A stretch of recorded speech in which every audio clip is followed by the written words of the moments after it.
Ladies and gentlemen, boys and girls, welcome to the UGC League. This is, well, this isn't the game I was supposed to be casting today. I was supposed to be casting Groovy Gaming versus...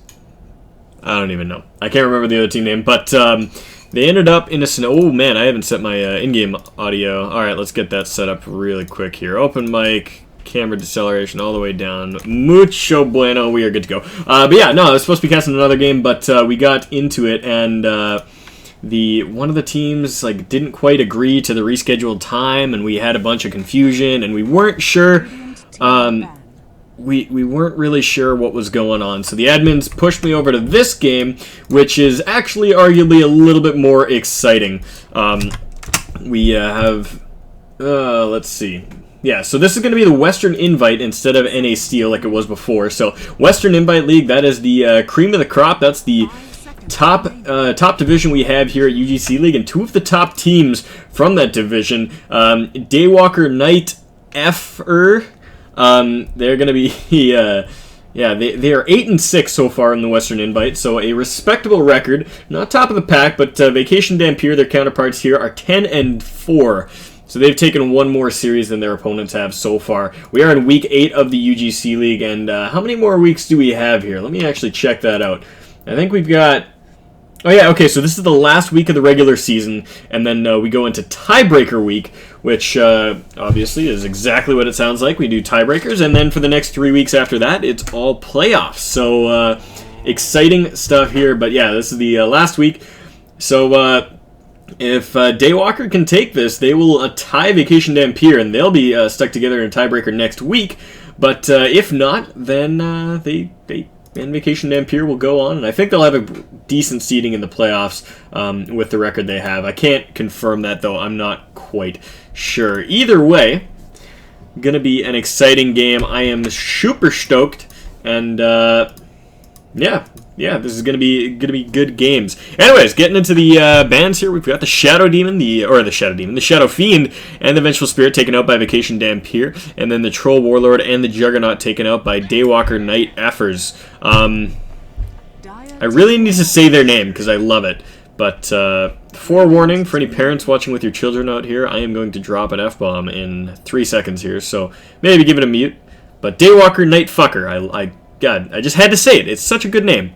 Such a good name. But, yeah, that's it. I'll keep it tame for the rest of the broadcast. My apologies to anyone with the sensitive ears out there. But anyways, Sniper and Axe, two of the top meta heroes, get through the pool. And Vacation Dampeer cares not for either of them. I mean, they didn't ban the Sniper. They went for the Shadow Fiend ban, which is also respectable, but can be dealt with, I think, a little bit better than some of the other top meta heroes, but they get rid of it regardless, and after letting the Axe go through the pool, they completely ignore the possibility of picking it up themselves. Instead, they go for the Bat Rider and the Storm Spirit, two heroes really, really good at jumping in on that Sniper and making his life a living hell. So this Sniper is going to be in quite a bit of trouble, just based on these first couple picks here, and they're going to have to watch out for that. I mean, this might even be a 4-staff Sniper game. I mean, just the amount of mobility that's already in these first two picks is a huge danger to him. And he does have the Axe to help him out on the front line to kind of tank it up and, get in the face of these other heroes. But it is still going to be rough times ahead, and I'm curious to see how they round out this draft to kind of keep that Sniper Snafe. Jeez, man, can't talk today. But... anyways, yeah, the Skywrath Mage is going to be banned out here by Vacation Dampeer, and we've got Lion and the Bristleback banned out by Daywalker. So, curious about both of those bans. I'm not entirely... Lion is very, very strong in general. I mean, he does really well against pretty much anything. And if he gets a blink, he can be a huge problem for Sniper, and he can actually be a problem for Axe as well. But the Bristleback, I don't know. I don't know if Vacation Dampeer would have drafted the Bristleback in the first place. Just because, I mean, the Bat Rider, he's generally the off-laner, and the Storm Spirit will be taking up the mid lane almost assuredly. So there's not really a place for a Bristleback unless you want to go for a one-position Bristleback, and that really makes your fighting potential really hard. And like I said, I think Sniper deals with Bristle really, really well. I mean, using that headshot to kind of keep him at bay, slowing him down with the shrapnel, there's not too much a Bristle can do against that. So... not really something that that Bristle worries about all that much. So I don't know. That's it's a questionable ban, but regardless, if they don't feel comfortable with it, then, you know, they can get rid of it either way. That last ban there by Vacation Dampeer, dipping into the reserve time a little bit for that, but they get rid of the Dazzle, so not wanted to have to face that Dazzle-Axe combination, of course, always really, really obnoxious, but I think it would have been in an alright position had that Dazzle-Axe come out. I mean, Dazzle does really well against Batrider in general, but if that combo were to come out, that means that the Axe and the Dazzle would be on a duo offlane together, which means that the Batrider would be up against a dual lane himself, which opens up a lot of possibilities because Batrider does really, really well against dual lanes, and you can get a lot of farm. So I don't know if that was something that they really had to worry about, but either way, it is always very, very obnoxious. And Zeus going to be the pickup here by Vacation Dampeer. I absolutely love this. Zeus does really, really well against the high, you know, the high HP pools of the Axe. That burst damage really helps bring them down. But this really brings into question how they're going to run this Zeus. Is this going to be a support Zeus? It's looking like it might have to be, unless they want to like jungle the Storm Spirit or go for a safe lane Storm or something like that. This is probably going to be a support Zeus, and really curious. Not something that we see quite a bit. It's not something that we see a lot, but definitely effective when we do see it. The ability to just kind of run in and you know, you get free D wards for the entirety of the game. It's really, really good. So curious to see how it works out, and I think it'll do very, very well against a lot of these blink initiators. One of the things that Zeus does really, really well is cancel out blinks because of his passive. I mean, you cast one Arc Lightning, and the entire enemy team is pretty much screwed for their blinks. I mean, just the other day I was playing I think it was an Earthshaker actually, and I tried to blink in and get an Echo Slam, and I ended up just slamming the ground because I got my blink canceled by a Zeus ulti right before I went into a fight. So this heavy initiation from Daywalker is actually going to have a really rough time against this Zeus, and I'm curious to see how Vacation Dampeer want to continue on that path, because they do already have a lot of counter initiation. Do they want to continue that on with you know, something else like a sniper? They've got 4 end heroes already. Actually, this is a ton of burst damage from them, a ton of single target lockdown, but they do lack in beef quite a bit. And if this Earthshaker finds like a good Echo Slam on 3 or 4 of them with a creep wave around, they're going to be feeling the hurt. Like there's not much they can do in that scenario. I mean, they can turn around, throw out their burst damage before they die, but they're going to die pretty damn quick. And this Axe is going to be really, really potent as long as he is able to get his blink and get into these fights. But once again, that burst damage is immense. I mean, as soon as the CC wears off of any of these heroes, Axe, Shaker, and even the Sniper are going to be having a really, really tough time.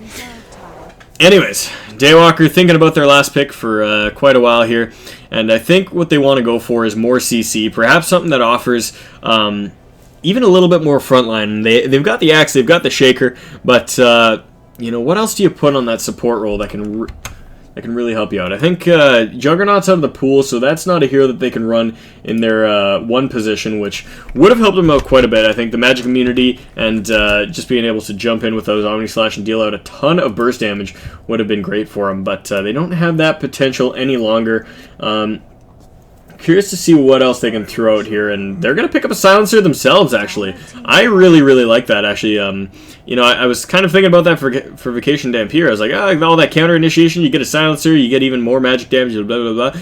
But, you know, if you pick up that silencer on Daywalker here, look at all the heroes on Vacation Dampeer. I mean, there is nothing but spell reliance here. There's no auto attacks to speak of. I mean, Storm Spirit, he can throw out an overload, but he needs to use spells to make that effective. And, you know, Bat doesn't auto-attack, Zeus doesn't auto-attack, Lina auto-attacks, but that only happens when she ramps up her Fiery Soul with her other abilities. So that Silencer is going to do work this game. I really, really like this, and actually this is making Daywalker's draft look a lot stronger at the moment. But, you know, that can always be counterplayed. That Storm Spirit gets an Orchid, jumps on the Silencer before the fight starts, and, you know, that could be it. I mean, the Batrider as well, if he gets on that Silencer, things could turn ugly. So there's always that to consider, and I think at least 3 of the heroes on Vacation Dampeer are core Yules picks, or will take a core Yules pickup. Lina and Batrider for sure. Like, Batrider after the 4-staff blink, but usually likes to go for that Yules afterwards, and Zeus is always a great Yules carrier as well. So I think the 3 of those being able to just purge the silence with that Yules would be very effective as well. So a lot of counterplay in action here, but we'll see how it all plays out. I mean, if you can force out those Yules before the fight, pop off the global silence, you'll be in a great position. So Lots of different factors. I think this is going to be a really interesting game to watch in terms of team fights later on, and I'm super stoked to see how it all plays out. But yeah, we'll have to keep an eye on it. Anyways, last pick coming up here, the Slark and the Phoenix, the last two bans out by VD and Daywalker. So, yeah, I'm not... I think the Phoenix is actually a pretty good ban out here. There's not a lot of attack speed on Daywalker right now, not a lot of ability to pop that egg, and, yeah.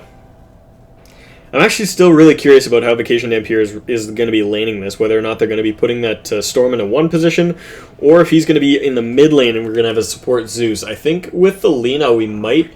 Yeah, okay, so it's going to be a one-position Storm. I think we're going to have the Zeus on the mid lane, and then the Rubik Lina will be the roaming support duo. But a full 5-int team, this is not something you see very often. This team is squishy as all hell, and if you can jump on them with that axe, with that Earthshaker, they're going to have a tough time, man. It's going to be difficult as all hell for them to stay alive, but, you know, if they're diligent about their positioning and then they take their engagements intelligently, they're going to be okay. And that Viper to round out the Daywalker draft is going to be really strong as well. I mean, he's got that innate... Actually, I can't remember off the top of my head whether or not Corrosive Skin gives magic immunity. Or not magic immunity, but spell resistance. For some reason, I think it does, but I might be totally wrong. Anyways, let's switch over the overlays here. I want to check that out before anything else gets started here. Where's the Viper? Yeah, magic resistance. Okay, so the magic resistance on the Corrosive Skin, that'll make that Viper super tanky against this team. Anyways, let's get to introducing the teams and get this show on the road. We got Little Rabbit standing in on that Earthshaker over here.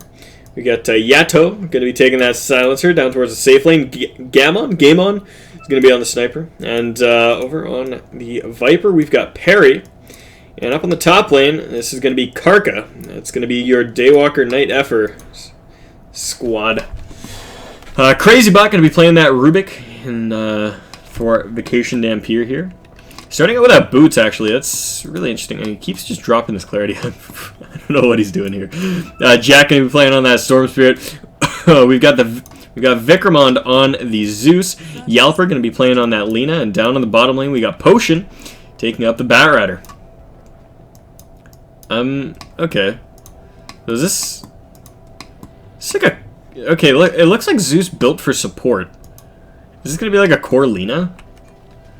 Like a safe lane core Lina, you get her a bunch of farm and leave the Storm on mid? I'm curious. I don't know what's crazy about doing. He's crazy, man. He's crazy! But, yeah, just dropping that clarity up. Anyways, Batrider stuck down here, unable to go get a ward place, so he's going to have to think of something clever to do with that ward, whether that's just walking down into the river and placing it on a cliff like this, or just sneaking it over into this position when the supports are away. But he's definitely not going to be able to block the pull with that, which is going to give the enemy offlaner a bit of an advantage here. I don't think this Observer Ward blocks the camp, actually. I think the spawn box goes right up in here. And so I think this ward will let the camp spawn, but we'll see. Wait. Did CrazyBot just block that himself? I think standing right there blocked his own pull camp. What was he? What? That was strange. Maybe I'm wrong on the spawn box there, but I'm pretty sure that was what happened there. Anyways, they're going to go on Karka right away. They pull him back. They're going to be dishing out that burst damage, but the Zeus started off with the Arc Lightning and not that Lightning Bolt. Oh, they get another Light Strike array, though. That's going to be the first blood. Vikramon gets that. Wow, Yalper lands two really, really great Light Strike arrays, and that's going to be the end of the axe. He got a little bit too cocky there, played a little too far forward, and really suffered for it. And on bottom lane, Potion going to be having a really rough time in this off lane. I mean, he does fairly well against the Silencer because he has a really low mana, low cooldown spell that he can use to purge off that Curse of the Silent in the last word. But regardless of that, I mean, he is just straight up getting zoned out. And I mean, that's the curse of that level 1 Batrider. He has a really hard time getting into XP range. And yeah, it looks like this top lane is what I was talking about with that one position Lina. That's really interesting. I definitely expected that the Zeus and the Storm would be the cores regardless of where they laned, but no, this is going to be a support Zeus with the Lina taking that one position, and maybe this is kind of a, you know, early game into rotation type of thing where they get the Lena a couple levels, they get her up to level 6, and then they send her off and let the Zeus level up in that lane as well. Potion on the bottom lane, running into some trouble here. He buys up a teleport scroll because he knows he's in trouble. And yeah, that fissure was good. Just the tip of that fissure catches him out, and the Viper gets that kill. So 1 kill going either way to both offlaners. Well, going against either offlaner, and both teams feeling good about their safe lanes, but having some troubles elsewhere. Yato moving in towards that mid lane. Oh, and he finds the courier. No way. And he might even get the kill on Jack, too, as he gets the oh, yeah, there it is. The last word was the word I was looking for, but gets the courier, gets the last word, finishes off the Storm Spirit, and TP's out. That is about the best start that Silencer could ask for. I mean, this Storm is going to be a lot of trouble now. Not having... Oh, he did get the bottle. He got the bottle off the courier beforehand, so... He's a little bit more confident than he would have been otherwise, but I thought he got the bottle. If he had gotten the bottle, that would have been it. But Crazy Bot and Karka getting in a little bit of a scuffle up here, but not too much of an issue there. These event pop-ups are obnoxious as heck. I doubt Valve is watching my broadcast, but if you are, for God's sakes, make those events go away if you have your notifications turned off, or at least put an option in to receive them or not, because... You know, I'm in a lot of groups because of my Dota casting. I want to keep on top of all the amateur games that are going on. But whenever I'm casting, I turn off all my notifications so that people don't get those pop-ups. And then they just pop up anyways because there's no way to turn the event ones off. But anyways, Earthshaker rotating in here. Looking to see if he can find a fissure. Gets one out on Jack, and it's not going to block him out completely. But they're going to drop the shrapnel anyways to try to slow him down, and this should be a kill. There's no way Jack gets out of that one. Trying to run for the high ground, but not going to happen. He gets popped, and that is going to be the second death on the Storm Spirit. Daywalker feeling confident now. They got 2 kills up on the Storm, and you know, that is a really, really bad start for the Storm. I mean, I don't have to tell any of you guys, but he is a very snowbally hero, and really needs that early experience to take off, and he's just not finding it right here. Rubik camping out that top rune here. He's going to grab that. It's double damage. Maybe he can rotate in and find the sniper. There was no ward on the top river for Daywalker, so they have no vision, no knowledge of the fact that the Rubik picked up the double damage there. And it looks like VD also got the bottom rune as well with that Bat Rider snaking over there and grabbing the bounty rune. Wait, did he get it? Oh, no, Earthshaker grabbed the bounty rune. Sorry, so it looks like Potion tried to get it, but wasn't able to. Meanwhile, Yalper up on this top lane. He's doing really, really well against this Axe. 28 last hits on one of the... Oh, mid lane.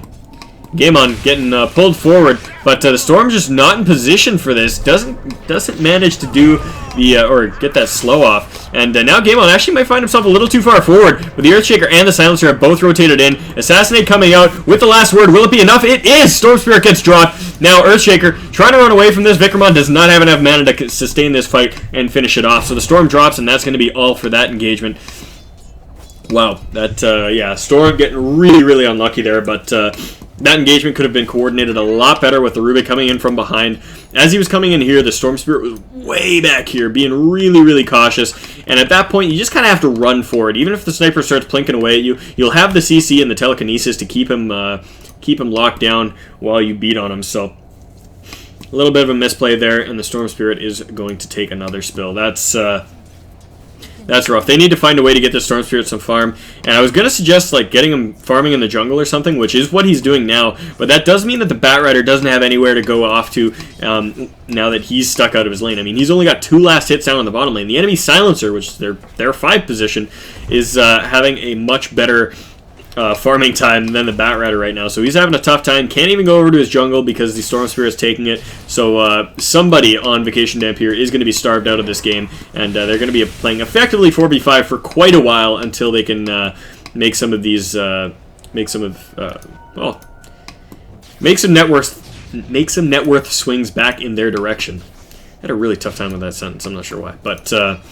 Yeah, let's look at the last hit charts. We got 42 on that Viper. He's doing really, really well. And the Lena, I'm actually surprised that she's doing that well. Despite having a good lane, all told, up against that Axe, it is always really, really hard to last hit with Lena. I mean, she's got so much delay on everything she does, all of her abilities, all of her auto attacks. It's just hard to last hit, and you know, it shows really good familiarity with the hero to be able to get that amount of sufficient last hits when taking up that one position. But yeah, I'm interested to know the plans for this Zeus after that Lena hits her 6 and maybe starts rotating around. She is 6 now, so maybe they send her off with the Rubik and get the Zeus in that lane to start farming up. Switch, trade the farm around a little bit, and then at that 15 to 20 minute mark, you'll have 5 heroes that are all very, very effective. Mid lane, Jack finds himself in a little bit of trouble, and he ball lightnings away, and Game On does not have the assassinate there to finish him off. I think if he had queued that up a second sooner, he might have been able to get the Storm Spirit at the end of his league, but doesn't end up finding that. Storm zips away, gets a salve from his buddy the Zeus, and bottles up for full mana. So he'll be able to stay in this lane for a little bit longer, but that Sniper is just kind of running house with this right now. Actually stacking up 2 Wraith Bands to just get that early damage out to try to bully Jack out of lane as much as he can. Zeus is here, though, with 2 points in that Lightning Bolt, so maybe they make a go on this Sniper. I mean, if they jump forward, and if they can keep him controlled long enough that he doesn't do the damage. Bottom lane, missed that out. Parry jumping forward and just finds a Bat Rider with a Viper Strike, and that is his, that's it. I'm sure we've all been in that scenario before. Viper finds you, you don't have a TP, you don't have a way out, and that's the tail of the tape there. You're done. Viper picks up a Hand of Midas, kind of a curious pickup in this game. We don't see a lot of Midases picked up in general, and definitely not on the Viper. Generally, we see Vipers aiming for a much more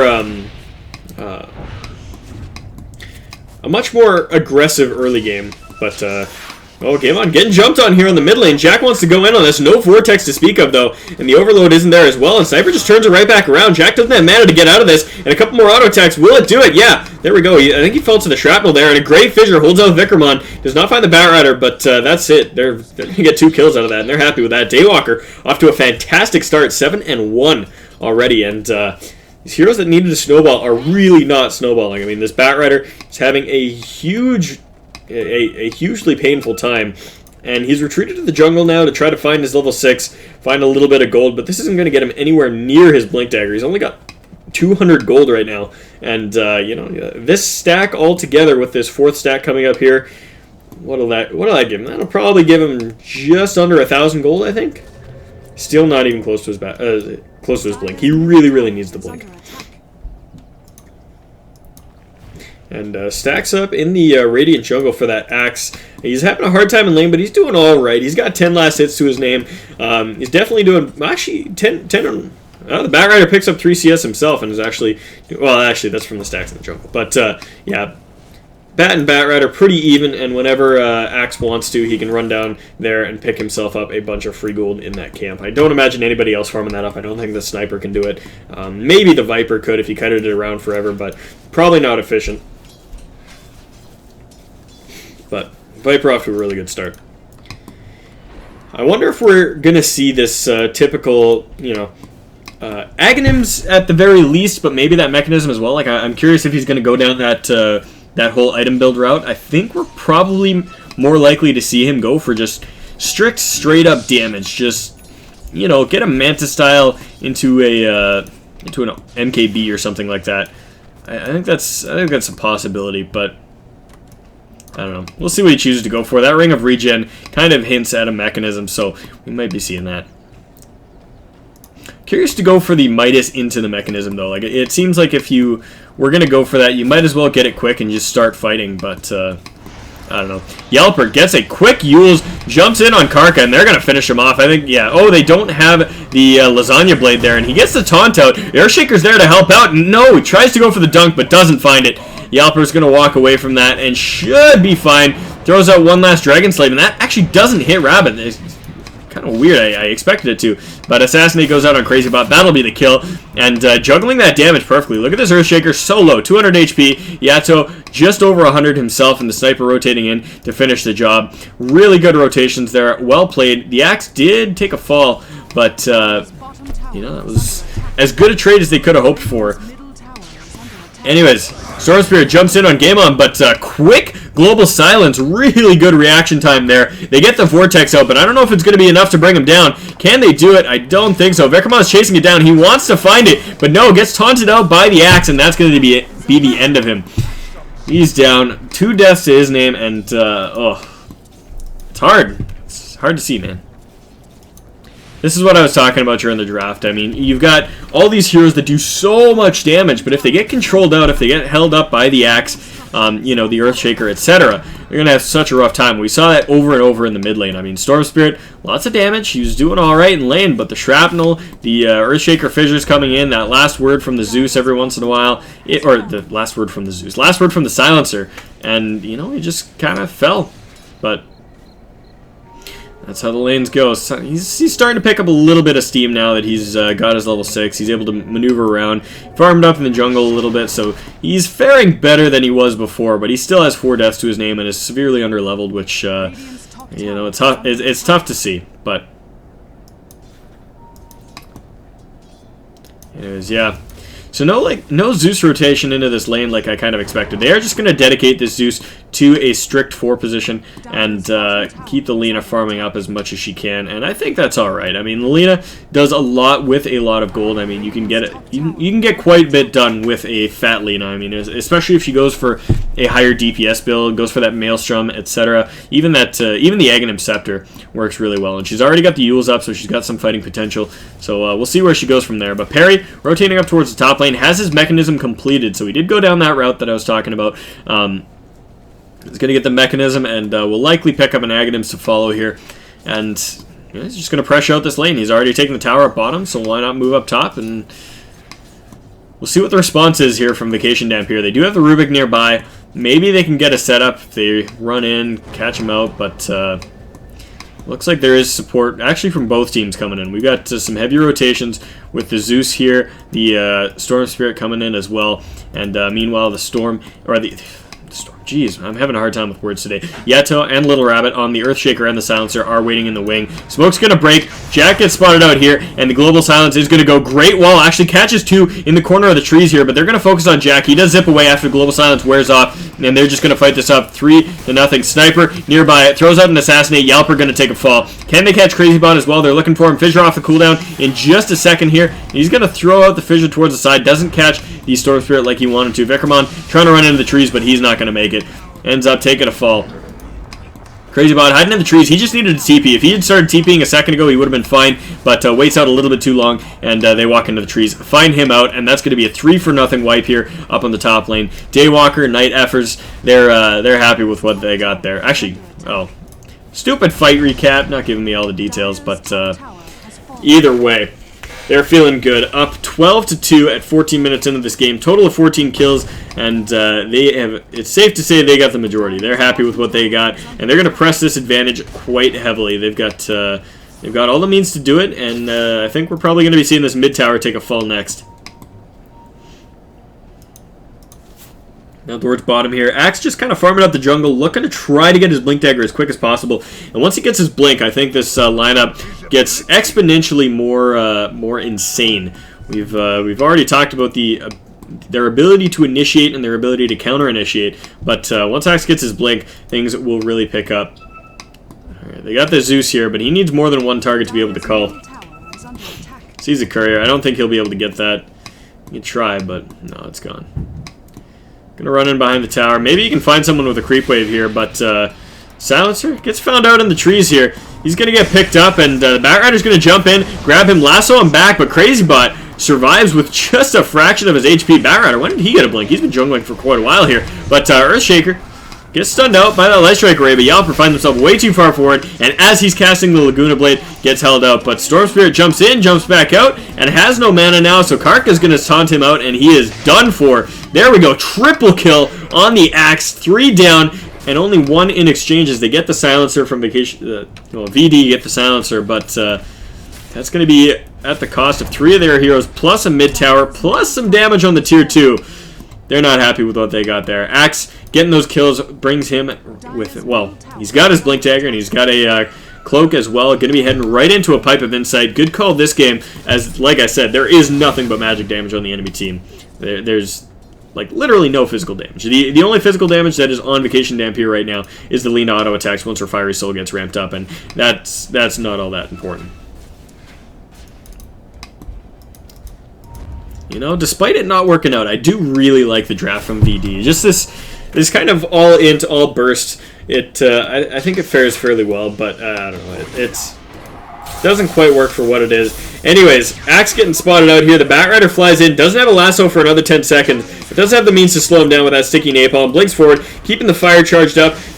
Flame Break jumps out. Storm Spirit actually gets the kill with an auto attack. So Axe does take a fall, but in the meanwhile, mid lane facing a lot of trouble here. Crazy Bot gets finished off by a fissure from the Earthshaker, and Yalper trying to scurry away there. Not going to happen as he gets Viper struck and finished off. So that is 2 kills down on the mid lane, and this tier 2 tower going to take a fall for sure. No way this gets out.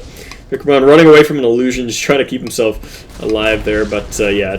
Tier 2 going to take a fall in the mid lane, and this game is looking to be really, really far out of control. I don't know if VD can come back from this. I mean, the Sniper and the Viper are just way too potent of heroes that I don't think, without an early advantage, I don't know if VD can make anything out of this. I'd like to see it happen. I'd like to see the Storm bounce back, but they're having a really hard time making that happen right now.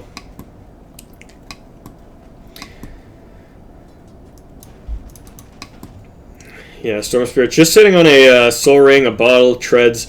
Not going to opt for that. Well, not going for the Orchid yet. I mean, we might see that come up. I think at some point we're going to have to see an Orchid if they hope to stand against a Silencer. But for now, it's not going to be what happens.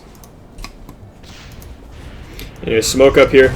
Yalper finds himself in a lot of trouble. The Fissure's on the wrong side, so maybe he can walk away from this. Tries to use out the snipe, but doesn't end up happening. Drops really low, but he does survive. And with the Storm Spirit jumping in on Yato, they might be able to turn this around. They get 2 kills, jumping forward on Game On. Can they turn this back around? I don't know. Oh, man. Everyone's slowed down here. Potion running away at a fraction of his total move speed. And they do find a kill on the Sniper, but Perry doing some work here. Can he survive? Yeah, he does. He turns around, gets the Lina, and gets himself a triple kill. That's going to be his full Aghanims there, and 1,000 gold to boot. 704 on Perry, and you know, despite getting a couple good kills there, VD went a little bit too far, looking for that Sniper, looking for the Viper, and the slows were just too great. I mean, we saw that Batrider. He was moving away at a snail's pace as the Sniper headshotted him, the Shrapnel was laid down, the slows from the Viper, it was just way too much for them to handle.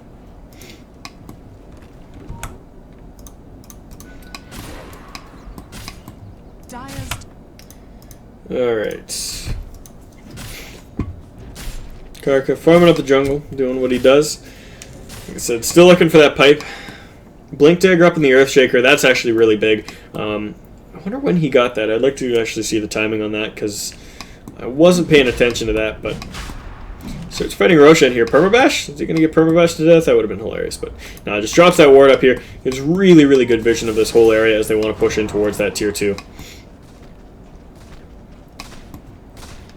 Lina looking really, really close to her ag. She's about, well, 1,400 gold off of that. Once she gets it, I don't know what that would really mean. I think it helps blow up the Sniper a lot quicker, but all in all, doesn't mean too much. Down at bottom, Potion gets jumped on, dunked on, and Vickerman trying to run away here. Do they have a taunt? No, they don't. He gets out of that. Storm Spirit there to try to help this out, and the Zeus ulti will finish off the Axe. Now that Laguna Blade, it goes out on Perry, but he doesn't care. Black King Bar is up, just ripping him to pieces. Lina goes down, Rubik goes down, and the Storm Spirit escapes with a fraction of his life. He's going to be out of there, but actually, yeah, okay, so that was curious.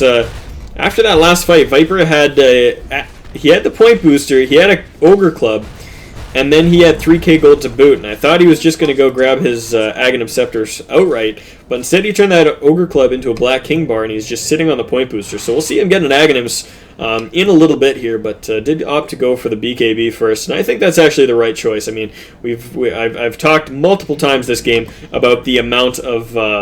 who just died? Oh, actually, Stormserver just finds a solo kill in the Silencer in mid lane. Good job. Silencer is down, but yeah, I mean, with the immense amount of magic damage on the side of VD, no reason not to go for that early Black King Bar. I mean, it just makes you so invincible in a scenario like this. Jack trying to farm up the jungle, and he's back on the road to recovery. I mean, he's picked up a decent amount of last hits. He's got 85 to his name, only 3 other heroes above him. And, you know, he's got 3 kills to his name as well. Hasn't died much more than he did in that early game. Gets jumped on here by Karka, but I think he should be able to zip away. Yeah, overestimates the damage on Culling Blade just a little bit, and Jack should be able to get himself back to base in time. Potion looking to see if he can maybe find that axe, and indeed he will. Just needs to blink forward and pick him up. But no, Karka senses danger and blinks back out. Actually, he's got a ward right here, so he definitely saw the Batrider coming.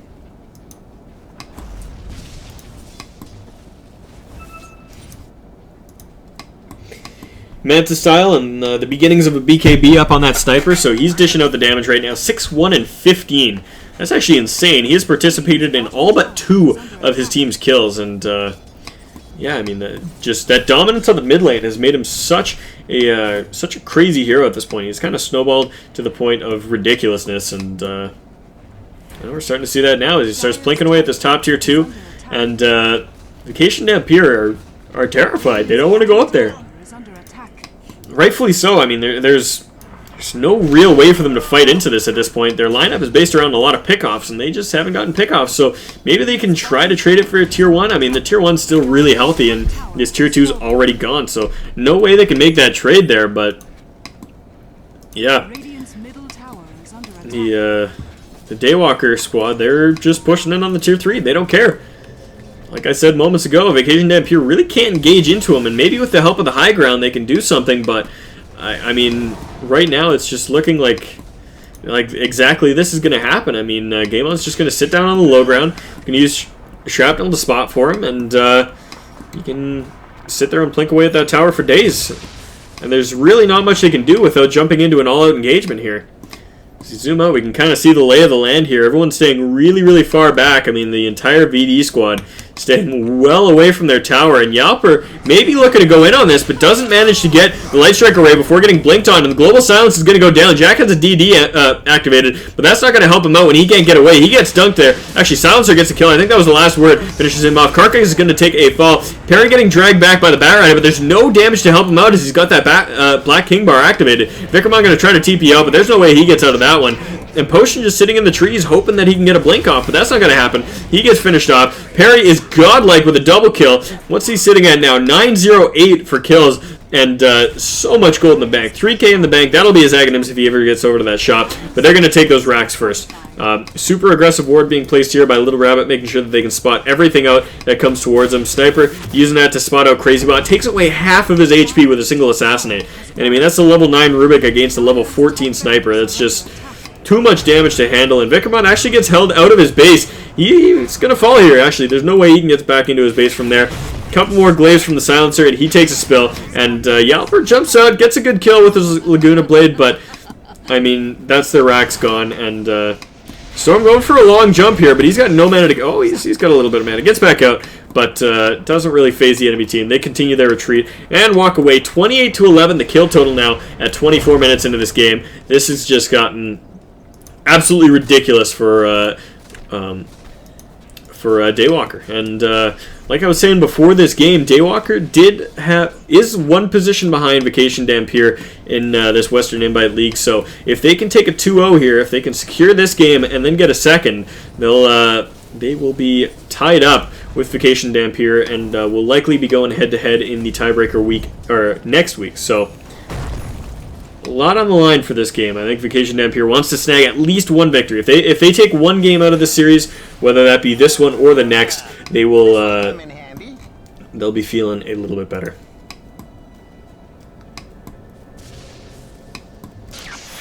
All right, Storm going to check out the Roshan pit. Nothing there, but I think he might have spotted the sniper nearby. Yeah, they're pinging him out. They know that the sniper's there, but Yalper. Alright, they jump forward, but the Global Silence on point. Jack cannot get away from that. Perry gets another kill. Beyond Godlike, and he passes up on the Ags yet again. He just goes for a Reaver. I think he wants a heart. Oh, man. I think it's just Caster's Curse, man. I said Aghanims twice, and he decided not to go for an Aghanims twice. I'm curious as to what the casual point booster is for then. Like, I mean, I know it's a good stat item, but generally you don't pick it up unless you really want something to go with it, but either way, Roshan going to be secured easily here by Daywalker, and Sniper going to pick up that Aegis the Immortal. He is not going to fall ever this game. I think it's safe to say he will survive until the end of time. But yeah, full pipe pickup now on the Axe. That's going to mean that magic damage is going to be highly nullified. I mean, from this point onward, with that pipe picked up, there's really nothing VD can do against this team. I mean, every single person is going to have too much health for anyone to burst down. Like their best hope is to just kind of rip the pipe apart or wait for the shield to wear off. and then get, you know, a Zeus ulti and a Lina ulti off on a core target. But they're just going to go in with this pipe now, chasing in towards the mid lane. That Light Strike, or that Dragon Slave doing next to nothing. Fissure, same thing. And the pipe shield wears off, but they're still in a position to keep going on this. Perry's so beefy right now, just standing up here, chunking away on the tower. Batrider gets held out outside of his base, but Firefly going to allow him back in. And Sniper just continuing to plank away at this tower. It's going to take a fall here, a couple more auto attacks, and that's it. Tower takes a fall. And Storm Spirit jumping in. They want to go for this. No global silence to speak of. Yato gets finished off right off the bat, and Batrider, he dies, but he buys back. Yalper trying to run away. Ghost Scepter on him. Is he going to make it out? It looks like he is. No assassinate. It goes out on somebody else. I don't know where the assassinate went, but this fight is all over the place. I need to zoom out here. Karka gets jumped on underneath this tier 3 tower. He's going to get finished off. Storm Spirit now out of mana, though. Jack is going to take a fall. Perry and Game On just going absolutely insane. And Storm goes in for another jump. Can he find it? He gets a Earthshaker. Will he be able to get any more out of this? Going for Game On, but the Black King Bar is active, and no! Storm Spirit takes another fall, and the Aegis just going to be popped. Perry still doing alright, a little bit more healthy than his counterparts, and with that damage from the Sniper, that's going to be it. GG called by Vacation Dampeer, and that's going to be your game number 1. Wow. Crazy game, but yeah, I mean, this game was just insane. And I think it all came down to a serious outdraft. I mean, I think if you're going to go for as much of a spell-heavy draft as we saw from Vacation Dampeer, you really need to be able to you need to ban out the Silencer. I mean, that's just it, plain and simple. The Silencer made that game, and despite the lanes being won by the Silencer and the Viper respectively, you know, it all came down to that global silence in the late game team fights. I mean, Batrider and Storm both recovered to some degree. I mean, their GPMs were still pretty low, but the Batrider did find a blink, and the Storm Spirit found his Orchid. They went to the jungle, they got what they needed. And in those late game team fights, it all came down to the global silence, because Storm Spirit was wreaking havoc. Every time he jumped into a fight, he was picking somebody off, he was doing his damage, but the second that Silencer hit the R button, there's just nothing he could do. He got finished off, and the damage from the Viper and the Sniper were absolutely insane. I mean, 13-0-12 on the Viper, finished a Heart of Tarask at the end of that game. I mean, it was just ridiculous how much damage he was doing. 823 XPM on him, and that's just it. I mean, it snowballed out of control. But anyways, we're going to be heading into game number 2, guys, so stay tuned. This is the UGC League. I'm Captain Canuck, and yeah, we'll have about a 5-minute break here. Just going to set up the lobby, get everything ready to go, and then we'll be right back into it. So grab yourself a glass of water, but come right back. This is going to be Daywalkers, Nighters versus Vacation Dampeer here on the UGC League.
And we're back. Wasn't that quick?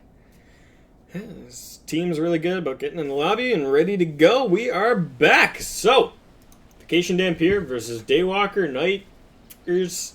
And, yeah, this is going to be a great game. We saw game number 1. I think the amount of stompage we saw in that game was highly due to the draft. I don't think that these teams are very far off in terms of skill. I don't think that Daywalker necessarily outplayed them. Like, I mean, they definitely played their draft incredibly well and not taking anything away from them, but I think this game has the potential to be very close. I think if the drafts are good, either team could take this very well. We're not looking at, 5K team versus a 3K team here. There is definitely some room for either team to play around this. So, as I said before, if Daywalker takes this game, they will be tied up with Vacation Dampeer in terms of score for the Western Invite, which means that next week, in the tiebreaker week, they will be they'll be facing up against each other to break that tie. So, that's something to look out for. If you want to see the brackets and the schedule and all that stuff, you can head over to www.ugcleague.com.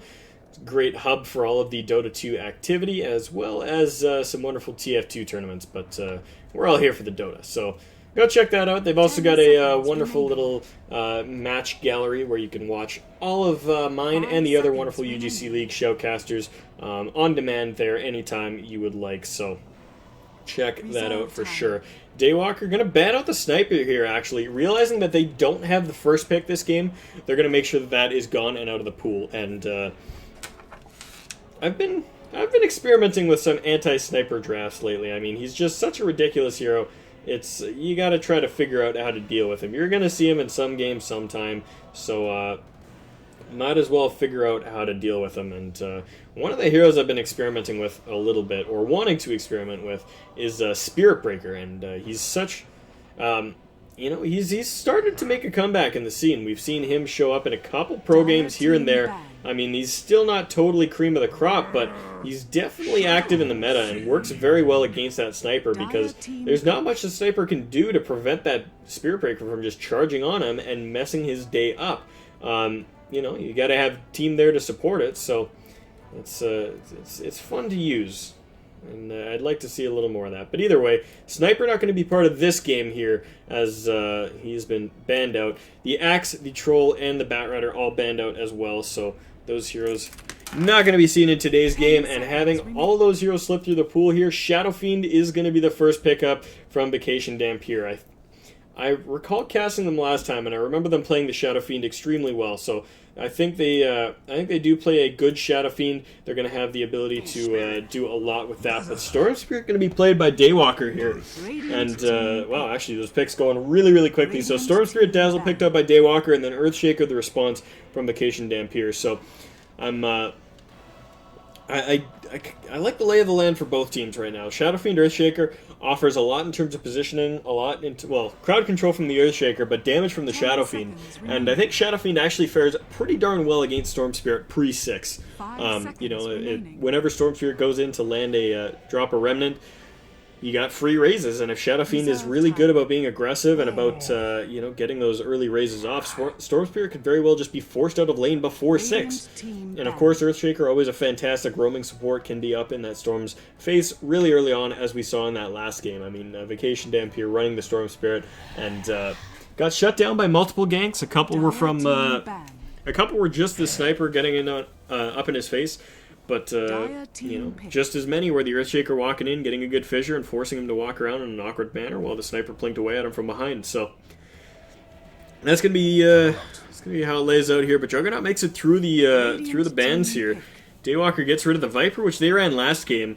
And that Bristleback being banned out once again by VD. I think that might just be a respect ban, maybe. Maybe Daywalker likes to run that hero a lot. I'm not quite sure what the purpose behind that is. I really don't feel like the Bristle would have been that big a deal for him, but it does actually work very well with the Dazzle, so maybe that was what they were thinking. I think Dazzle Bristle is a very potent combo as well, especially with the Axe out of the pool. But either way, Juggernaut's going to be the pickup for Daywalker, so a good handful of heals on their side right now. Maybe Vacation Dampeer think about an Ancient Apparition, They could. I mean, I think what we might see here is a Chen pickup. They do have a good Chen player. That Shadow Fiend Chen combo is really, really good, and the Earthshaker is more than a proficient support to deal with most offlaners while that Chen jungles and the carry farms. But it looks like Vacation Dampeer is going to go in a different direction, and they pick up the Silencer for their for that support role. Curious to see how this plays out. As you know, it was picked up last game because VD drafted a 5-int lineup with nothing but insane spellcasters that need to use their abilities. And this game, I don't think that the Juggernaut or the Dazzle really suffer that much from it. I mean, Dazzle suffers from it quite a bit, but I think most of his abilities can safely be used before or after the fight. You know, you use Weave before you walk into a fight. Your heals are kind of constant, but it's not a big deal if they don't get used. And, you know, if there's always going to be a good target to Shallow Grave after the 7 seconds of silence wears off. So I think Dazzle is just fine against the Silencer. You know, he doesn't thrive against Silencer, but he'll be all right. Storm Spirit's the only one that really gets shut down by it. And Daywalker now really have to think about what they want for their 4th pick here, as I'm sure whatever they had planned is going to run into some issues with that Global Silence. So maybe they start thinking about things that aren't super affected by it. Maybe even things like an Omni Knight that, you know, kind of beefy supports that round out their lineup and help kind of get in the face of people and offer the repel for other such circumstances. I mean, if you can get a Omni Knight and pick up a Yule Scepter on him, it would work really, really well against VD's lineup right now. And they're actually going to go with the AA themselves. I was thinking that VD might pick it up instead of that Silencer there because they've got a couple heals and the burst damage is really good against a lot of their lineup. But going to pick it up themselves, and no real heals to shut down with that ultimate, but instead more useful in terms of synergy with the Dazzle and the Juggernaut. That lane is going to be very, very potent against any single offlaner that walks up there. I mean, you get the Poison Touch into the Cold Feet, that's almost a guaranteed stun, and of course you can always drop the Ice Vortex on the ground to slow people up while the Juggernaut gets amplified magical damage from the Blade Fury, which means just a ton of damage in general. So Ancient Apparition got a lot of synergy with this team, and I really feel like it's going to make their tri-lane really, really strong. We'll see how it plays out in the late game, though, as there's quite a few heroes that I don't know how he's going to work out in the team fight. I mean, he does kind of have the same thing going with Dazzle, where he uses his ultimate at the beginning of the fight, but there's always that awkward time when you're playing Ancient Apparition where you throw out the Tracer and then you get silenced, and you can't deactivate it until the ball's halfway across the map, and it doesn't matter. But I don't know. 5 seconds remaining. It's all counterplay. It's all counterplay. Phoenix getting picked up here by Vacation Dampeer. That'll probably be heading off towards that off lane, so they're looking for a 1 position. And Daywalker gonna ban out that Slardar. Kind of curious about that, actually. I don't know if Slardar would have been the ideal pickup here. I mean, maybe to try to pop that Dazzle quickly, or the Juggernaut quickly, rather. 5 seconds but remaining. I don't know. Generally, we see Slardars comboed with Dazzles. Because those two make themselves quite a good duo. I mean, you sprint up, you're incredibly vulnerable, but Dazzle takes care of that. You get a Slithering Crush, and then Dazzle heals on top of you. You got a lot of damage, and then the minus armor from their 2 ultimates equates to something insane, like 38 minus armor or something like that. Like, just the amount of amplified damage there is nuts. So that's a pickup that's seen quite often, but will not be seen this game. 30 seconds left on their core time before they dip into the reserve time for that last pick, but I don't think they'll need it. They seem to have a good idea of what they're going for here, but they need an offlaner. What are they going to pick up here? Kind of shenanigans are they going to run? They don't know what the enemy 1 position is, so they can't quite nail down exactly what they want, and they're going to go for a Legion Commander. Alright, so this brings into question what the lanes are going to be like. Perhaps we see an AA Juggernaut safe lane with the Dazzle Legion sitting in the off lane to try to shut down this, whatever the enemy core happens to be. But lots of different possibilities here. I mean, maybe they go aggro try with the Dazzle Jug AA, maybe they go aggro try with the Dazzle AA Legion, put the Storm Spirit on the solo safe or the mid, and then the Juggernaut or Legion either way. I think they've got a lot of options here, but I think the more likely scenario is that they just put a Suicide Lane Legion Commander just off on her own, and then leave the Dazzle Reserve Jug A time. together to try to dominate the off lane, and the Storm Spirit for mid. Now, another thing I didn't mention with this Phoenix pickup here is that Phoenix is really not affected by any of the combo in that tri-lane. I mean, I was talking a lot about how the Poison Touch leads into the Chilling 10 Feet, and the seconds Vortex remaining. leads into the Blade Fury, etc.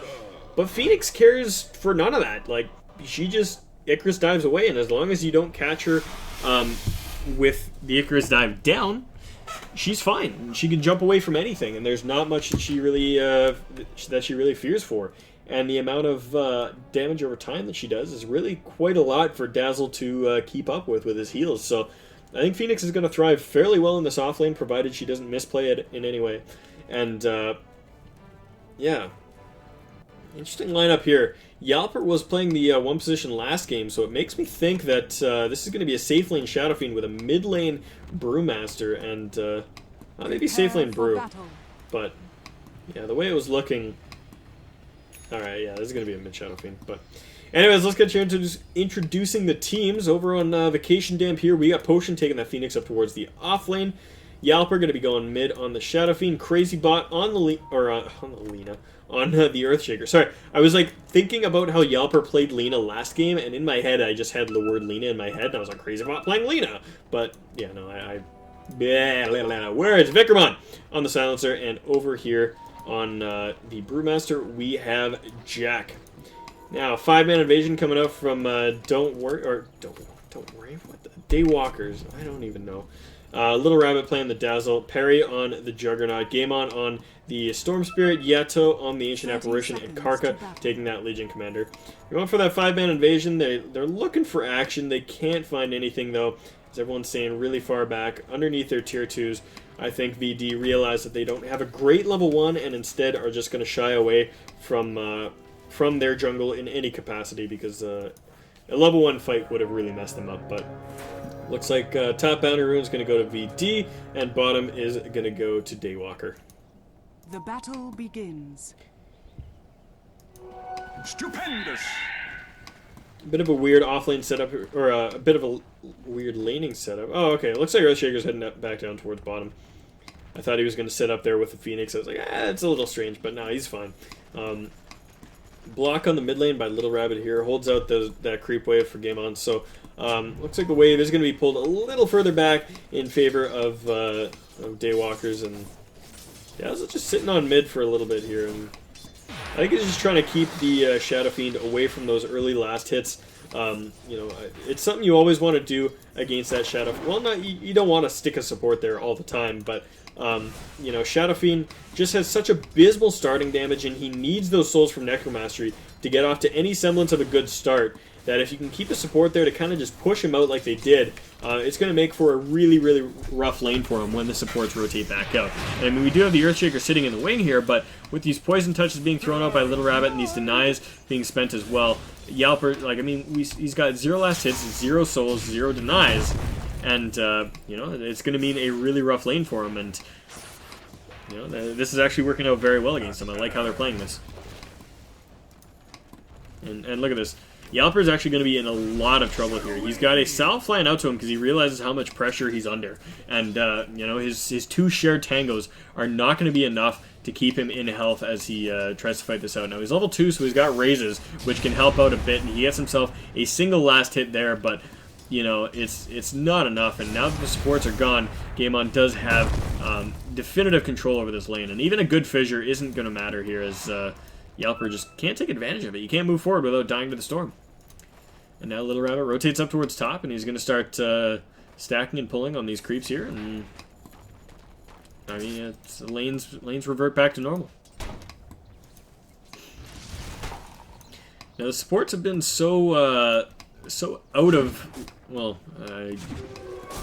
so unpresent, so distant, so what's the word I'm looking for? I don't know. That Karka's had a decent time down on the bottom lane. Got himself 4 last hits So he's sitting up there ahead of the Shadow Fiend, actually, but that doesn't say all that much. Earthshaker gets a good fissure here on Game On. Can they pick him up, though? He's got action, and he does get the kill on Yalper. Does he walk away from this? No, it's way too many heroes in on that. The Phoenix rotates in, the Earthshaker's there, and Vickerman attacks from the high ground, tries to finish off the Storm, but the tick damage from that Icarus dive was just barely enough to finish off the Storm. So he does trade his life for the Shadow Fiend, which I think is a trade he's more than happy to make, because like I said, you need to snowball in the Shadow Fiend, and if you can take away his life for a few seconds, keep him from getting those souls, you are happy. And he did get the kill before he fell, so he got experience. Shadow Fiend didn't, so that does help him in the mid lane. Phoenix now checking out that pull. He wants to get in there, but gets pushed away as Little Rabbit throws out the poison touch, hurts him out a little bit, forces out that Icarus dive. So Phoenix not going to be able to move forward for quite a while. Once again, like I said, if that Icarus dive is down and he can't leap, he really has no way to get ahead in this lane. So he just has to make sure he always has it, and he's always playing diligently. Shaker rotating back in towards mid. Wants to see if he can help out the Shadow Fiend with Game On yet again, but Yelper's just having such a hard time here. He's about 200 gold away from his bottle, has no regen items, and is just getting held down so hard. I mean, his soul count is pretty damn low. He's only got 9 points of Necromastery, and his damage is starting to get up there, but he's running out of mana for raises, and the Storm is just abusing him out of lane, and, you know, he really wants to get this bottle, but... Oh, wait. Oh, he's just bringing himself out more regen. He realizes that he's not going to get that bottle in time, and he's really susceptible to the Storm finishing him off. So he just brings himself out a bunch of static regen, and, yeah, that delays his bottle even more. So Storm controlling this mid lane really, really well. Top lane, the Earthshaker and the Phoenix are there. Yeah, that's a Radiant Ward. I don't think they saw the Earthshaker. I don't know if they know he's there. But, oh, wow. Dazzle and Silencer just find themselves in a scuffle in the river here, and Dazzle takes a spill. That was unexpected, but alright, cool.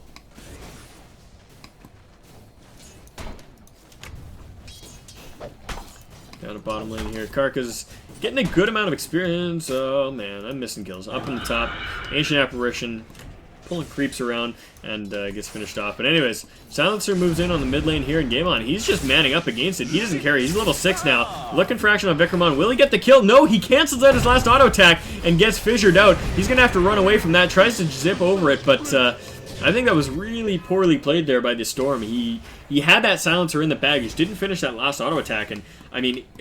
the Silencer wouldn't have even made it over here if the Storm had played that right. I mean, he zipped in, threw an auto attack, and then all he had to do was drop a Remnant and then auto attack again. But instead, he went for another zip, wasted a lot of his mana, and Silencer managed to walk away, and the fissure block was good. So, bit of a misplay there. Down on bottom lane, Karka finds himself in a lot of trouble. No mana even for press the attack, so he's, yeah, there's no way he gets out of this. Maybe he denies to the Wolf Camp or something.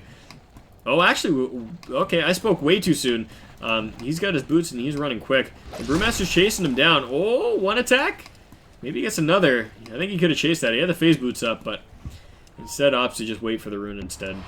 So, Karka, I thought he was... I said no way he gets out of this, and he got out of it. So, spoke too soon, but he gets out. And in the meantime, mid lane, the Shadow Fiend falls.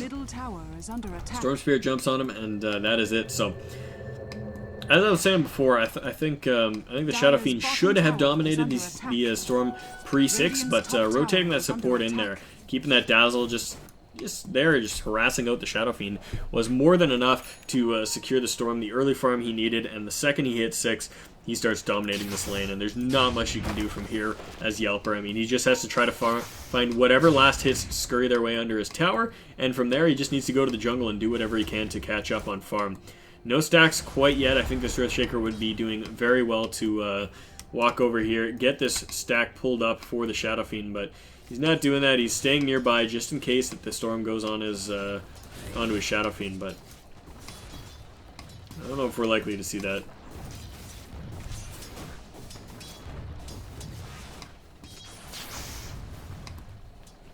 Down a bot.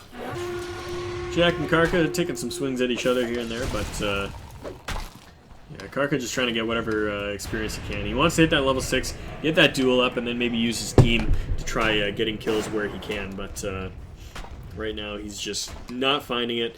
And there you go. He's got the duel. He's got the duel. So if he can get his team to rotate in, or if he can rotate it around to help his team and they get some duel damage up on him, he'll start to take off very, very quickly. But right now he is pretty starved for farm, sitting at 12 last hits, only above the supports at this point in the game.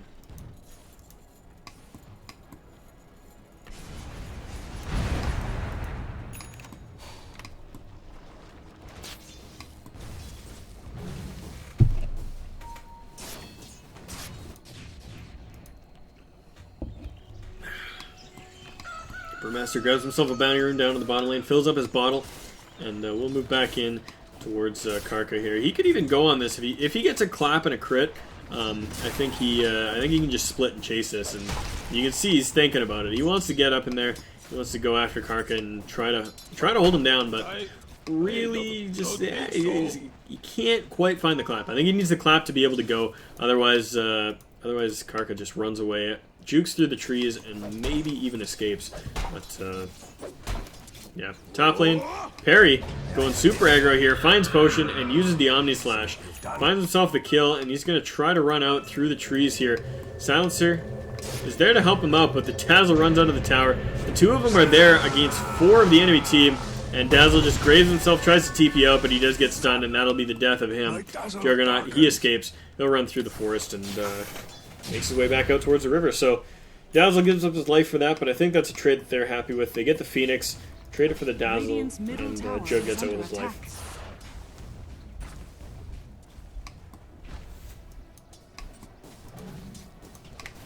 Now at the bottom, Phoenix is rotated down there to try to combat the Legion, and I think this lane works out really, really well for Potion, and he sees Yato coming down. Oh, actually, maybe he gets jumped on, but Icarus dives away before the Storm can catch him, and Storm doesn't pursue. I think he had enough mana that he probably could have jumped back in on Potion and vortexed him out if he wanted to, but not opting to go for that. Potion does have that sun available to him, so he can... I think he would have been able to escape, provided he didn't die in the duration of that vortex. Master running in on bottom lane. Still no Blink Dagger as he opted to go for those phase boots first. If he had just stuck on brown boots, he would have had the gold for a blink at this point. But anyway, Storm jumping in on the river. Shadow Fiend does get the regen rune instead, and Storm has to walk away with a fraction of his HP. I think he really wanted that regen rune. If he could have gotten that, activated it, and then zipped away, he would have had full mana and been totally happy. But yeah, wasting a little bit of mana there for the Shadow Fiend as Kark is TPing out, and he just does a little bit of damage on those. You know, just kicks him in the butt on the way out the door.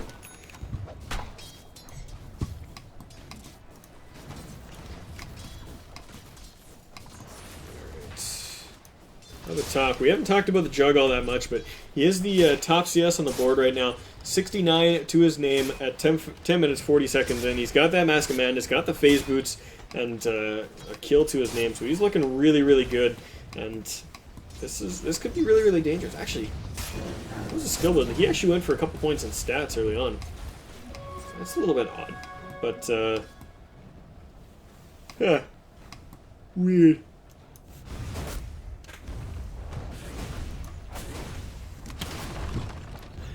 Yeah, I'm really interested in why he went for the stats over anything else.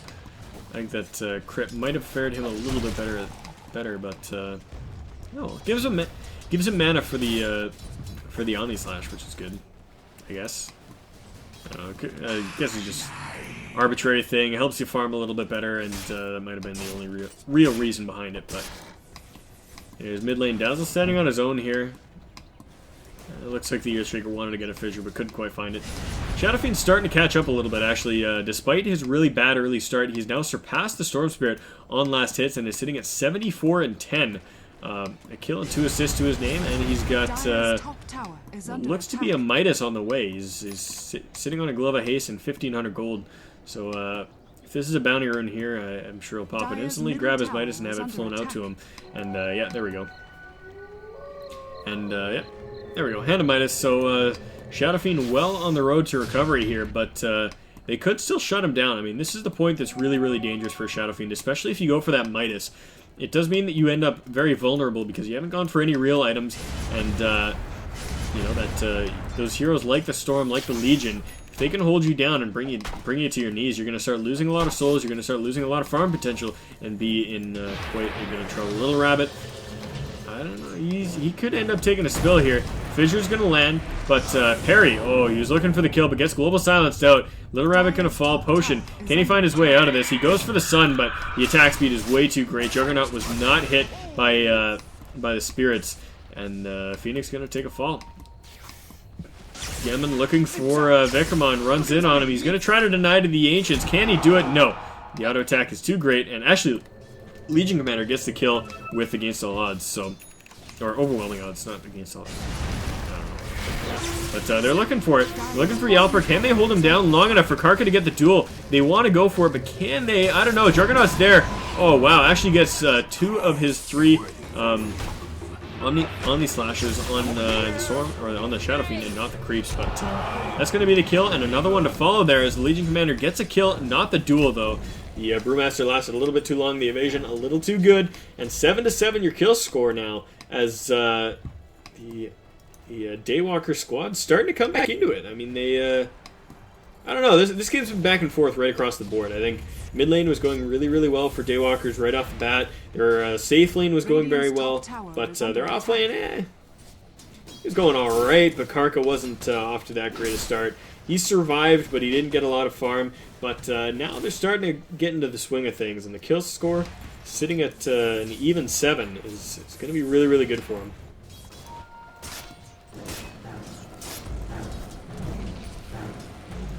Top lane Perry, kind of harassed out of farm for a little bit here. He doesn't have a Yasha now, so he's sitting very, very strong in terms of overall damage and farming potential.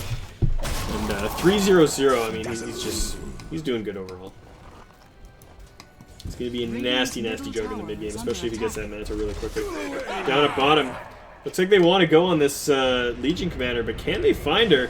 She does get Vortex up, and they're going to pursue in with that Storm, the Storm Panda. But the Storm Spirit comes in to help out, and they finish off the Silencer as well. Vortex up on the Storm Spirit, so he's held down. But Jack blinks away and finds himself amidst 2 supports, and can they hold him down? They need more slows. They need something. They're not laying down the Ice Vortexes on that Ancient Apparition, and I think that could have been the difference if they caught up and got a duel on him. But nothing doing there as, oh wow, Jack jumps right back into the middle of 3 as his team's coming in there. They get a great Global Silence, and that Fissure holds 2 down. Little Rabbit going to be the first to fall. Can Karka make it out of this one? I don't think they have the CC to hold him down as he runs away. Jack blinks forward, does get a clap. He's slowed up. Can they bring him down is the question, though. And they do indeed. A couple of raises are good, and Shadow Fiend gets the kill. Yalper sitting at 2, 3, and 4 now with that Midas in his inventory. He is getting really, really scary. I think if we look towards the net worth graph, yeah, actually, Storm is ahead of him in terms of net worth. What's Storm got for kills? 3, 2, and 2. Or 3, 2, and 3, rather. So, yeah, I think that 1 kill difference is... Actually, yeah, they're just switching back and forth as things happen on the map. So, they're pretty much identical, and the Juggernaut is a little bit ahead as he's 3-0-0. Just got himself a tower and has been farming like crazy all game long. Dire's bottom tower is under attack. Dire's structures are fortified. Looks like Little Rabbit's going to try to get down towards bottom to help this tower out, but he's going to need some teleport rotations in there as well. No glyph to try to save this tower. They're going to have to hope for a deny if they can get there, but no. Not going to happen. Silencer gets the kill on that bottom tower, and 9 and 8 is going to be your kill score at this point. Both offlane towers haven't been dropped, but the safe lane and mid are both okay for each team. So, sitting in relatively even positions across the board.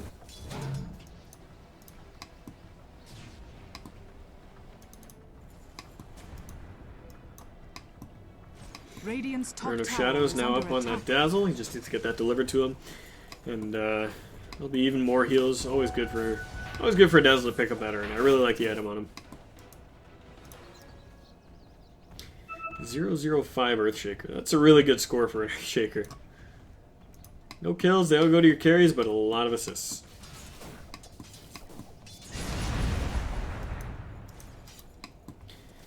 Gammon, he's got his Bloodstone up right off the bat. He went for that instead of opting for an Orchid, and I'm not sure how I feel about that. I think against a Silencer, you need the Orchid to be able to hold him down and make sure that that Global Silence doesn't get off before the fight ends, but he's going to go for the Bloodstone regardless. Gives him a little bit more survivability, and if he can get a lot of kills with it early on, he's going to get to an unstoppable point very, very quickly. But, you know, that also comes with a trade-off in the fact that if he gets finished off once or twice here, if he gets held down by a, you know, a Fissure and gets exploded, or the Global Silence catches him out, he, you know, you could just end up dead.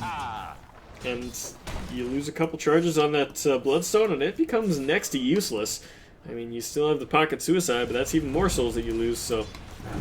Anyways, Perry just trying to find Potion away from the creep wave. You can see him dancing around, trying to pull Potion away from it, and ends up in a lot of trouble there. The Global Silence goes out specifically for the Jug, and diving in is the, oh man, no, Phoenix makes the misplay of going for the Sun, and instead, Perry gets the kill on him. Omni-Slash goes out on the Shadow Fiend, and Perry walks away with a double kill, and Gammon comes in on the back line to finish off the Earthshaker. 3 down in exchange for 1, and I think, yeah, the Ancient Apparition died on the mid lane. That was Jack jumping in for that kill after getting that Blink Dagger. So, 3 heroes down on the side of VD, and a 2,200 gold, actually, yeah, that's right, 2,200 gold swing in the favor of Daywalker Night Effers. Dire's middle tower is under attack. I really like their name, man. I want to say it more. I've been asked previously to keep casts on this channel PG, so I'm going to try to be a good boy, but maybe I'll just have to contact them and cast another game on my personal channel so that I can drop the F-bomb as much as I want, because I like to swear.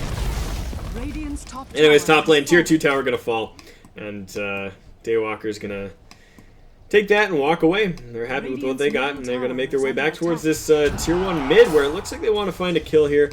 This Legion Commander, she's doing alright, but I think she really needs to start getting these duels up. Not having a single duel win at almost 20 minutes here is going to hurt her later on. I mean, this hero kind of relies on the fact that you get damage from duel. I mean, not getting damage is falling behind. It's not like, oh, I'm not getting ahead. It's like, no, you are actually falling behind by not winning duels. So, you know, we'll see how that fares. Now that she has her Blink Dagger, now that she has the ability to kind of jump in and cause some real troubles. What is this courier, man? I love this courier. Hexkill the Lane Shark. That's awesome, dude. I don't think I've ever seen that before. I'm sure there's a bunch of people that would complain on Reddit about how it doesn't fit the canon. It's a shark. How is it not in water? But it looks cool, man. It's a pufferfish and a shark. What do you got against that? Top lane, this is going to be trouble for Jack. He gets jumped on, Vortex up instantly. Can they follow it up with a duel? Oh, yes, they do. Right before he gets that split off. You could see him going for it. The animation began, but it got canceled out as that duel hit. And Brewmaster going to fall, and there we go. Like I said, now that he's got a Blink Dagger, now that he's got a team, that first duel victory comes out at level 2 duel. So 14 points of damage going his way for free. And Legion off to a good start. Radiant's middle tower is under attack. Meanwhile, Juggernaut not giving 2 Fs about the rest of the map.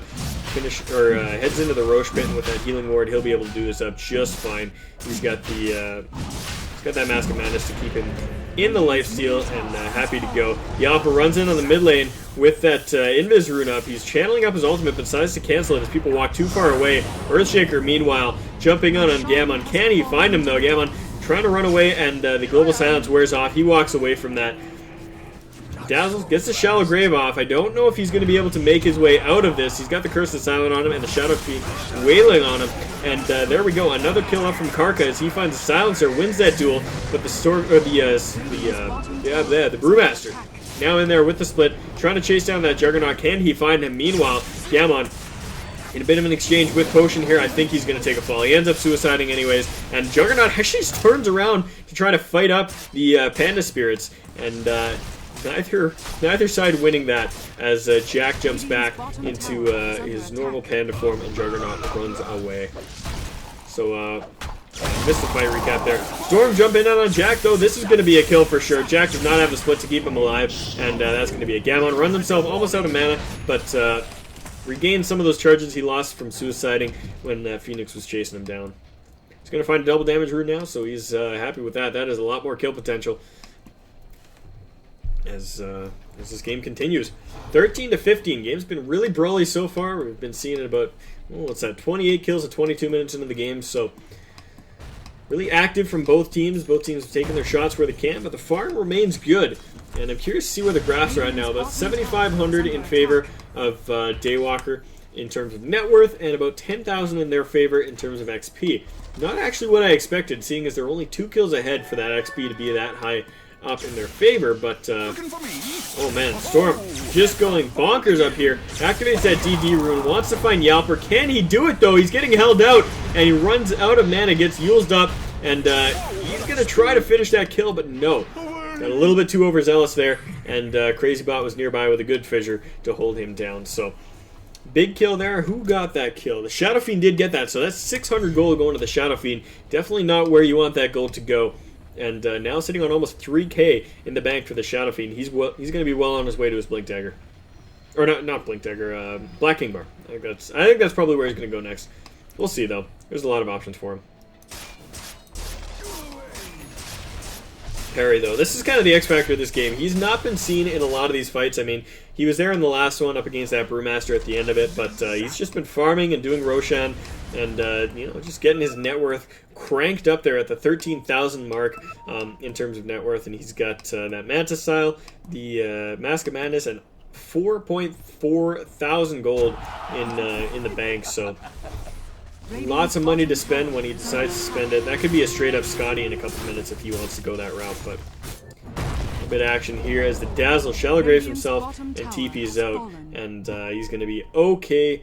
No fissure going to catch him at the end of that, but Tier 1 Tower takes a spill for Vacation Dampeer, and they're starting to lose. They're really starting to lose map control. They need to make some fights happen, get these wards up, and try to shut down these really snowbally heroes. I mean, they need to get another good kill in the Storm, maybe finish off this Legion Commander. She's starting to stack up the damage. I think that's 3 dual victories now, sitting at 42 dual damage overall. Yeah, 28, 42. Yeah, okay. So 3 dual victories, and she's looking for another as it is now off cooldown, and they're moving in towards the mid lane with a smoke. But all of Vacation Dampeer way back in base, and I'm not sure if this is because they saw the smoke or sensed the smoke, or if they're just all recovering, heading back to base to heal up, but smoke not going to result in anything for now. Jack is down on the bottom lane, farming pretty aggressively, and they want to go for this. Ice Blast going to fly in, Storm Spirit goes, and there's the duel to follow it up. Jack not going to survive this one. Legion Commander gets the kill, and that is another dual victory on her. 56 dual damage up now, and she has recovered from that off lane extremely well. Potion now has the cold feet up on him. Storm Spirit going for a jump, but the Global Silence gets spent. And that was a very defensive Global Silence, so Gamelon's going to be able to jump back in after it's finished up. Looking for CrazyBot. Does he find the kill? He does indeed, and zips right back out. Extremely well played, extremely well positioned by him to make sure that he got the only person that had any CC. He jumps around, jumps back, gets out. He is, finds the absolute perfect kill in that scenario. And that's what you got to be able to know what to do as Storm. I mean, this is something I haven't quite mastered yet. But as you watch really good Storm players, they always see those little micro opportunities. He sees that there are 3 heroes there with no hard CC. He sees that the Global Silent has been spent, and so he just goes in on one hero, knowing full well that he can get back out if he gets in trouble. And he does indeed, finds the kill, walks away. Radiant's middle tower is under attack. Tier 2 tower facing some pressure here, and Daywalker's starting to run away with this game. I mean, we saw relatively even kill scores up until now, but with all this stuff happening, it's really starting to slip for Vacation Dampeer. Whether or not they can hold high ground is going to be the defining factor of this game. Parry, like I said, spending that 5k gold on a Scotty straight up, buys that, and he's still got 1,200 in the bank, so almost 200 CS at 26 minutes. This guy is a farming machine right now, and just has so much gold to work with, and it's going to be so hard to kill him. I mean, I don't think there's anyone, minus maybe the Shadow Fiend, that can do enough damage to bring down this Jug, and even then, he's going to need a lot of help from his team. Manta Style being purchased up by the Shadow Fiend. Not something we see very often, but actually, yeah, I'm really curious about the reasoning behind the Manta Style. I mean, there's no silences on the board as of now. The Storm Spirit ended up going for an Eagle Scepter instead of going for that Orchid, so no silences to speak of. And no, snares or anything of the sort. I think maybe you can purge the Poison Touch from Dazzle, but That's only one. That's only like 1 point. I don't know if the Manta's the ideal choice. Maybe he just goes for the Yasha and then goes into a Scotty or a Daedalus or something like that. But yeah, that Manta style, I don't think it's going to serve him as well as he needs to. Oh, Midas on the Phoenix. I didn't see him pick that up. I'm curious about why. I mean, I'm sure it's good. It gets him the levels and stuff, but does it really do what he needs? Top tower is under attack. Okay. If Daywalker was paying attention, they would have seen that creep get Midas there. But no, the Smoke Ink is up, and VD looking for action in the enemy jungle, but they're not going to find it as the entirety of Daywalker. Well, 3 of them are here. We got another pushing out top lane, the parry up here, and then this Legion's just farming up the enemy jungle. And looks like engagement's going to break out mid here as that Yules comes out from Yalper, but Little Rabbit gets a Shell of Grave off on himself. Needed to actually just TP the second he got that, but ends up taking the spill regardless. Storm Spirit jumps back out of that and goes right into the back of the fight, looking for action here. And Karka does get a kill, but he walks away, or gets finished off as he's walking away. Perry now here trying to make something happen in this fight, and he's got the Omni Slash to spend. Buybacks on both the Legion and the Storm. They want to turn this fight right back around. And jumping forward from the Storm, he's looking for Crazy Bot. I think this kill is almost guaranteed. Back in the middle of the fight here, Phoenix gonna get finished off there. Perry, can he find Jack? Oh wow, Crazy Bot actually took a lot longer to die than I thought, but does end up dying regardless. And Jack is trying to run away here. I don't think he makes it out of this one. I mean, he is just too slowed up. That's Scotty doing work, and the Ice Blast is going to finish him off. Actually, the Legion got the last hit there, but the Ice Blast hits, and 4 heroes down on VD. So despite the 2 buybacks on Daywalker, for some reason, every time I see DW, I think, don't worry. And I want to keep calling him don't worry, and I don't know why. Daywalker. And 2 buybacks now from VD. They want to defend this. They want to make sure they don't lose this Rax too quickly. And rightfully so. But Storm jumps right in, goes on Jack, vortexes him up, but he's got a very small amount of mana left. He gets the magic wand up, but even then, that's not a lot to work with. And looks like Daywalker is going to be forced back. So I guess you could call those buybacks worth it, especially since Daywalker spent 2 of their own buybacks in the last fight. But it is going to be danger in paradise here as VD really need to secure some map control, secure some farming ground to be able to come back in this game, because I don't think their late game is good enough without sufficient farm to be able to make the end game happen. And oh, Yalper gets caught out here as the Storm jumps forward. Duel goes out by Karka here. He's got the Black King bar up, so nothing to interrupt him there. 542 gold goes Ancient Apparition's way as the Shadow Fiend takes a fall. Perry now in the middle of this fight, just brawling his way up, doing as much damage as he can. He's got the Manta style as well, but he's going to try to run away as that Storm... Yeah, this Storm Spirit. Yeah, Brewmaster really wants it. Crazy Bot blinks forward, gets a good fissure out on the Legion, but no one to follow that up. Meanwhile, Phoenix in the middle of this fight pops off the Sun. Can they find Gammon? I think he's too far off. Gets away from that, and after all of those major scuffles, let's check out... Oh, whoopsies, wrong button. Let's check out where we're sitting at for net worth. So, looks like it spiked up a little bit there as VD got that one good engagement, but when the buybacks came back out, swung right back down. 15,000 net worth advantage in terms for VD, and about 15,000 XP their way as well. So,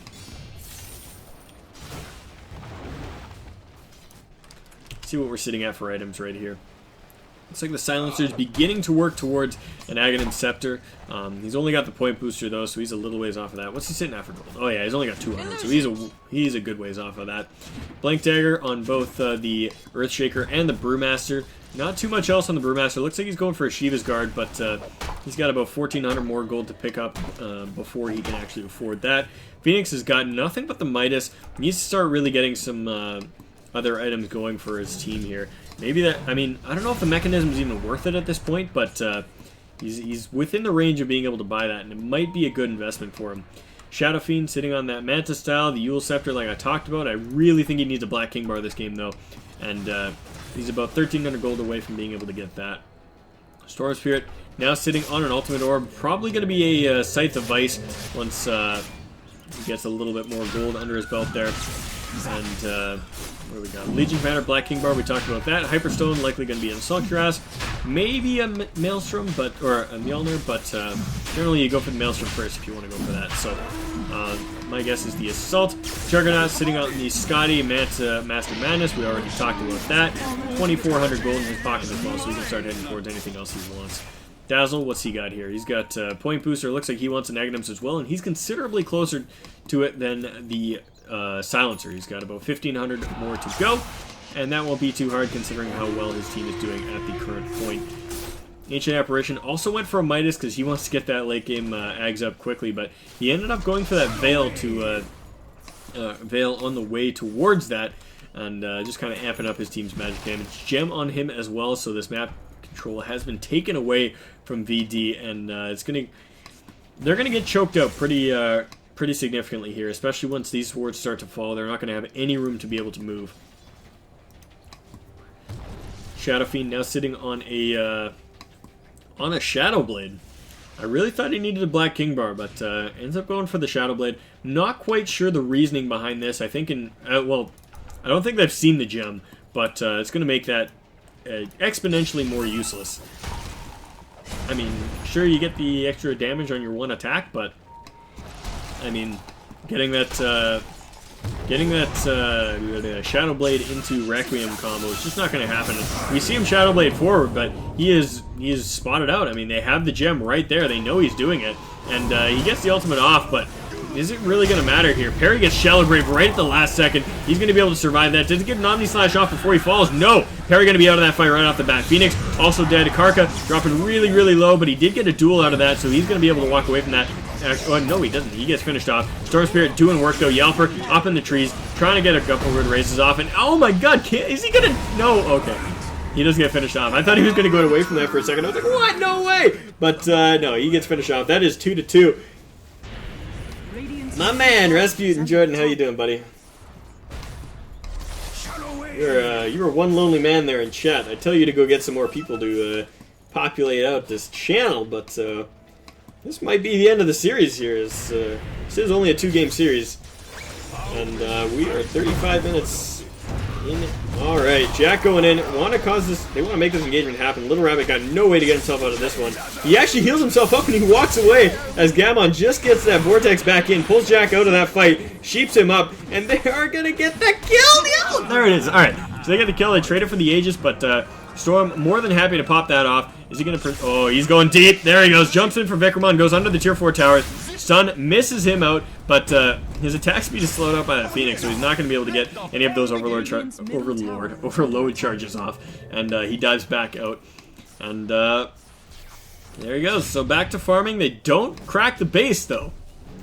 So despite all that fighting, despite all the kills don't worry, damn it, Daywalker. Despite all the kills that Daywalker got in that engagement, they have still not cracked the base. And if you don't get the racks, you're not really doing any permanent damage. And maybe there's a catch-up coming. I don't know. These graphs, we just saw it. 20,000 in terms of XP and net worth advantage. And I don't think a Shadow Fiend is enough to bring you back into this game. Especially with the itemization. I mean, that Shadow Blade, he picked that up the second the enemy team purchased a gem, and it was instantly useless. Like that was the... I mean, there's no way he could have known that it was coming, but that was the most useless Shadow Blade pickup I've ever seen. And it's just not going to benefit him. And I mean, at this point, I would just sell it. I would sell it to buy the BKB. You need the BKB, especially against his team. I mean, sure, you've got the Legion that can duel you through it, but at least it keeps you safe from the Storm, it keeps you safe from the AA, it keeps you safe from, you know, a good chunk of Dazzle's damage. Well, actually, no, it doesn't keep you safe from Dazzle's damage because it's all physical, but, yeah, I still think you need the BKB. You need to be able to just stand there and do damage, and he just isn't at this point. And, middle tower is under attack. Who was that, AA that just TP'd out? Yeah, AA was sitting up there farming away, and, ran into a little bit of trouble, but gets out of that no problem. And he's now sitting at 800 gold away from getting himself that Aghanims, so. Ice Blast, where's that going? Where did it hit? It goes up top here. Parry now sitting on an MKB. This guy is... absolutely stacked right now, and I don't even think there is any evasion, save for the Brewmaster, but yeah. I mean, against that Drunken Haze, it's always good to have, but... Oh, he sends the Illusions in it! He gets the tower! They don't deny it! Oh, no! Oh, man. They find a kill, and Yelper just says, good game. Yeah, I think they're apologizing for a fake good game there. Say that, yeah. Yeah, if you say that, it's kind of expected that you back out, but it looks like it might have been a chat wheel mistake or something.